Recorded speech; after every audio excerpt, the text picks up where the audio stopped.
Welcome student, मैं हूँ Tande sir, Satpura IT मांजापुर Balaghat. दोस्तों आज का जो प्रैक्टिकल करेंगे हम आपको परफॉर्म करके दिखाएंगे डीसी शंट मोटर की स्पीड कंट्रोल करना। और डीसी शंट मोटर में स्पीड कंट्रोल हम आर्मेचर साइड से करेंगे दोस्तों, अर्थात मेथड जो यूज़ करेंगे armature control method. DC shunt motor में आर्मेचर कंट्रोल मेथड का यूज़ करके उसकी स्पीड को कंट्रोल करेंगे दोस्तों हम। तो हमें कुछ चीज़ों की कुछ टूल्स और इक्विपमेंट्स की आवश्यकता होगी। तो हमें जो बेसिक टूल्स हैं, टूल्स की आवश्यकता होगी, जिसमें कॉम्बिनेशन प्लायर, कटिंग प्लायर वगैरह इनकी आवश्यकता होगी। इसके बाद हमें अमीटर, वोल्ट मीटर की आवश्यकता होगी दोस्तों। और जो मोस्ट इम्पॉर्टेंट है कि हमें 3 पॉइंट स्टार्टर की ज़रूरत पड़ेगी। मेन तो यही है कि 3 पॉइंट स्टार्टर का कनेक्शन करके हम ही यहाँ पर डीसी शंट मोटर की स्पीड को कंट्रोल करेंगे। और हमें इसके साथ में एक रियोस्टेट लगेगा और उस रियोस्टेट का यूज़ करके हम डीसी शंट मोटर की स्पीड को कंट्रोल करेंगे। तो दोस्तों चलेंगे क्या क्या हमें टूल्स और इक्विपमेंट्स और क्या क्या मटेरियल लगेगा, इसे हम बारी बारी से देखेंगे। तो आज का हमारा जो प्रैक्टिकल है आर्मेचर प्रतिरोध विधि द्वारा शंट मोटर की स्पीड को कंट्रोल करना। तो speed control of DC shunt motor by armature resistance control method. तो इसमें दोस्तों हमें टूल्स और इक्विपमेंट्स की आवश्यकता होगी। तो DC shunt motor 220 volt 3 HP की मोटर लगेगी। साथ में हमें लगेगा डीसी शंट मोटर के लिए 3 पॉइंट स्टार्टर की यूज़ करेंगे। यहाँ पे हम मूविंग कॉइल MC टाइप का वोल्ट मीटर यूज़ करेंगे 0 से 300 वोल्ट का। वैसे ही अमीटर भी यूज़ करेंगे 0 से 15 एम्पियर का दोस्तों।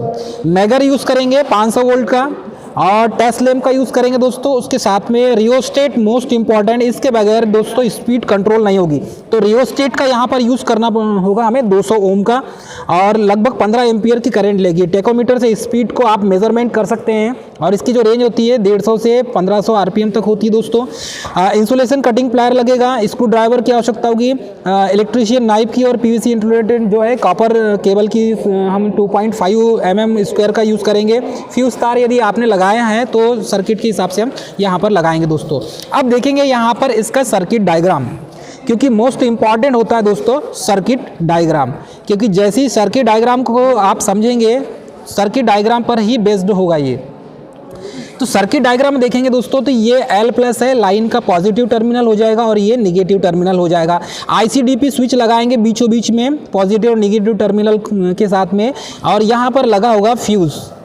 उसके साथ में ये 3 पॉइंट स्टार्टर है, जिसमें एक टर्मिनल लाइन का है, दूसरा है आर्मेचर का और तीसरा फील्ड का है दोस्तों।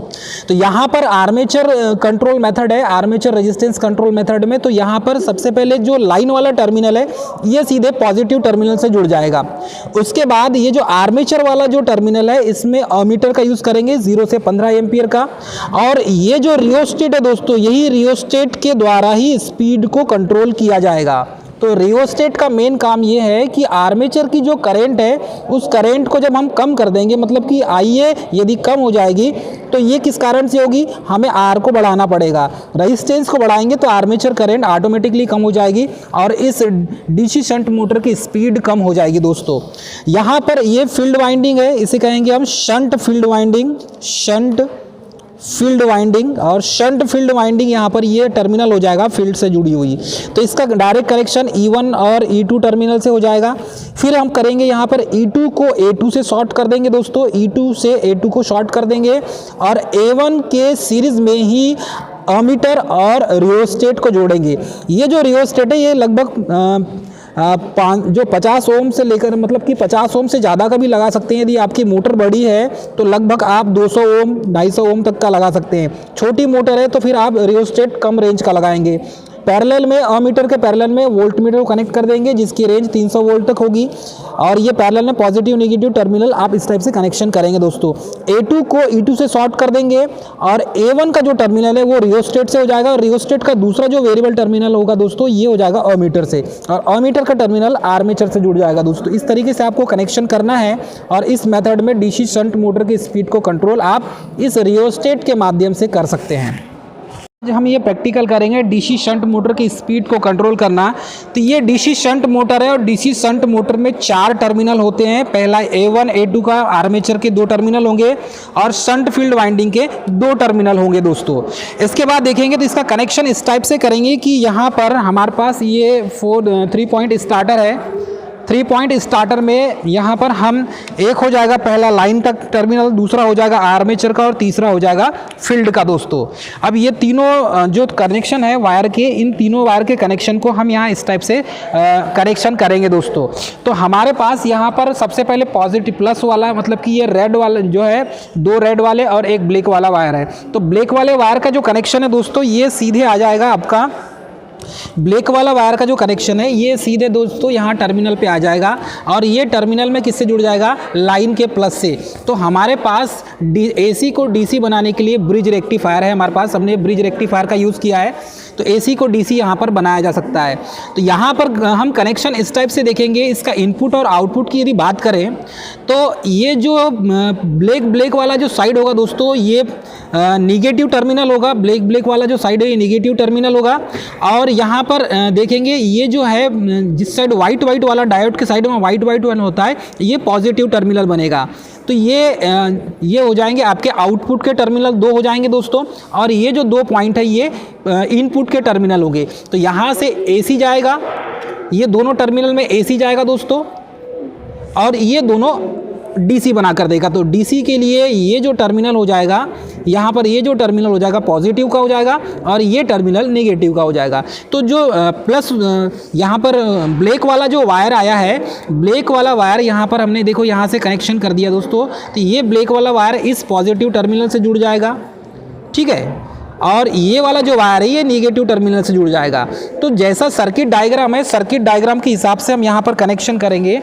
तो हम यहाँ पर देखेंगे आर्मेचर वाला। तो आर्मेचर में ही हमें अमीटर और वोल्ट मीटर को, अमीटर को कनेक्ट करना है और रियोस्टेट को भी कनेक्शन करना है दोस्तों। तो ये विदाउट गठान वाला है दोस्तों वायर, ये पॉजिटिव कहना चाहिए रेड वाला वायर है। और यही रेड वाले वायर का कनेक्शन यहाँ पर हम करेंगे।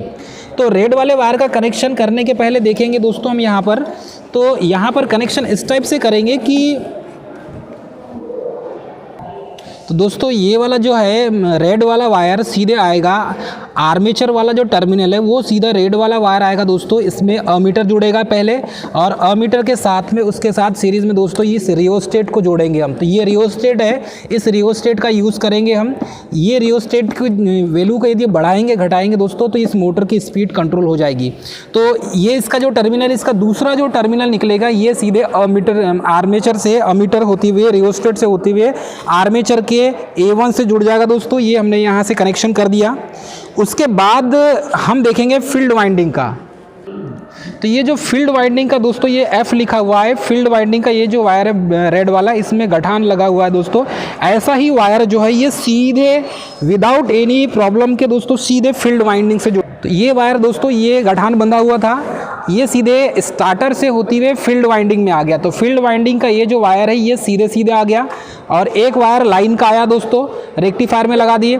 अब ये जो वायर है दोस्तों, यहाँ पर हमने आर्मेचर को, आर्मेचर का Z2 टर्मिनल को ये Z2 से जोड़ दिए, मतलब कि आर्मेचर का A2 और Z2 को हमने दोस्तों शॉर्ट कर दिए। तो ये दोनों शॉर्ट हो गए, और एक टर्मिनल हमने किस में लाया है, आर्मेचर के A1 में, और एक टर्मिनल फील्ड वाइंडिंग का Z1 में लगा है। तो इस तरीके से कनेक्शन करेंगे, और उसके बाद में दोस्तों हम डीसी बनाने के लिए इस रेक्टिफायर सर्किट का यूज़ करेंगे। तो रेक्टिफायर सर्किट का यूज़ करेंगे तो एक टर्मिनल तो सीधे लाइन से आ गया दोस्तों। ये जो ब्लैक वाला तार है ये सीधे लाइन से आया है, मतलब पॉजिटिव टर्मिनल हो गया। और ये वाला जो टर्मिनल दिख रहा है दोस्तों आपको, ये रेड वाला वायर जो दिख रहा है यहाँ पर, ये जो रेड वाला वायर और ये ब्लू से कनेक्ट है, फिर इसे हमने ज्वाइंट कर दिया। और ये वाला जो वायर है ये सीधे दोस्तों कहाँ से आया हुआ है, E2 से आया हुआ है, या Z2 से बोल सकते हैं दोस्तों आया हुआ है। तो इसका कनेक्शन हमने कर दी। अब यहाँ पर हम इसे AC सप्लाई देंगे, AC को DC में चेंज करेगा।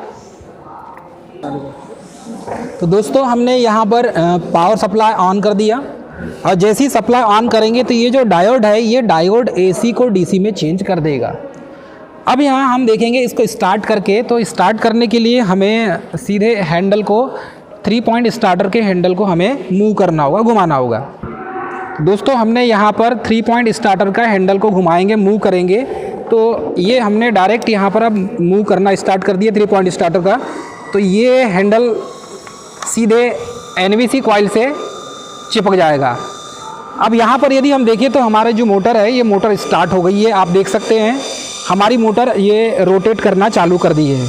तो इसका जो है स्पीड को हमें कम ज़्यादा करना है। तो इसकी स्पीड को कम ज़्यादा करने के लिए हमें क्या करना होगा दोस्तों, हमें आर्मेचर के श्रेणी में जो रियोस्टेट लगाया है हमने, इस रियोस्टेट को हम यहाँ से कम ज़्यादा करेंगे। मतलब कि रेजिस्टेंस का मान यदि घटाते बढ़ाते हैं तो स्पीड बढ़ते जाएगी। आप आवाज़ से समझ सकते हैं स्पीड यहाँ पर कम ज़्यादा हो रही है।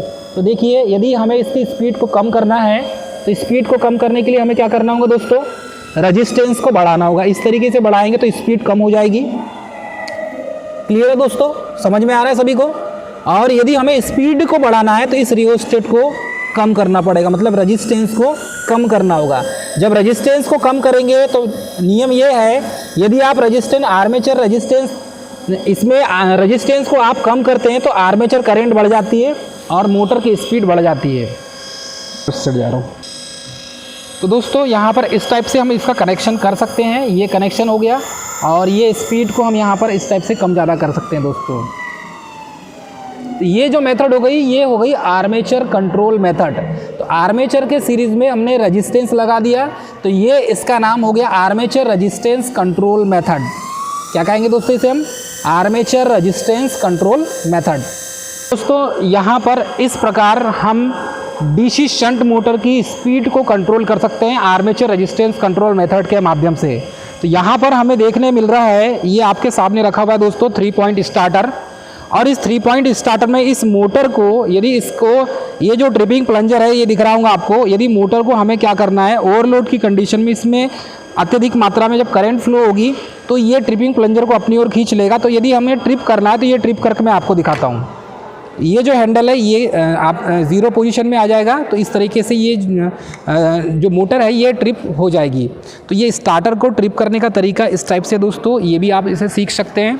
और 3 पॉइंट स्टार्टर का जो यूज़ कर रहे हैं यहाँ पर डीसी शंट मोटर के लिए किया जाता है और डीसी शंट मोटर में ही हम 3 पॉइंट स्टार्टर का यूज़ करेंगे दोस्तों। तो इस तरीके से हम यहाँ पर डीसी शंट मोटर की स्पीड को कंट्रोल कर सकते हैं। दोस्तों यदि हमारा वीडियो अच्छा लगे तो हमारे चैनल को सब्सक्राइब, लाइक और शेयर करना ना भूलें। थैंक यू दोस्तों।